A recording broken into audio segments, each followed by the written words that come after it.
My name is Albert Talalla. I went to Ireland in 1953 and spent 4 amazing years in Ireland. I was at Trinity and I did a course in history and political science.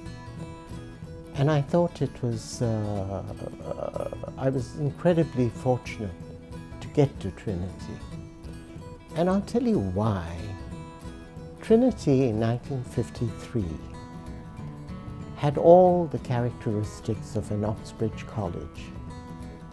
And yet it was an Oxbridge college that hadn't experienced the war, the Second World War.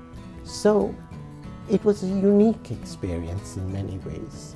And the fact that Trinity, the campus itself, was such an impressive campus, steeped in history, home to the Book of Kells, and that wonderful library, the Long Room, really had a great impact. So one was in an environment of learning. Not that I was a great scholar of any kind, but the environment was superb.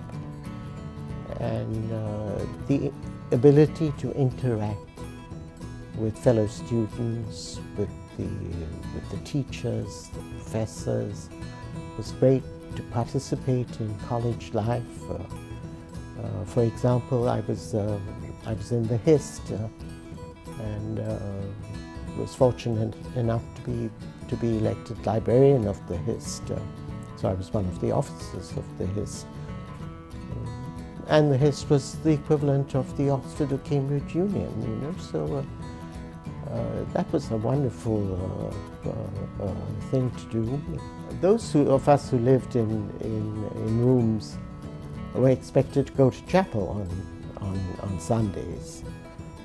And so this student didn't show up, and so he was summoned and asked, why aren't you at chapel?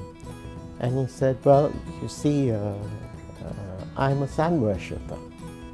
So the junior deacon said, oh, you're a sun worshipper. Oh, then I perfectly understand why you don't go to chapel.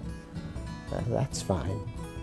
And so then a Sunday came along, and at 3 o'clock in the morning, the college guards went up to this fellow's rooms and said, we come. The junior dean presents his compliments and has instructed us to take you out to College Park to await the rising of the sun so that you may worship. He very soon got the message and returned to going to chapel. So things like that were wonderful, you know.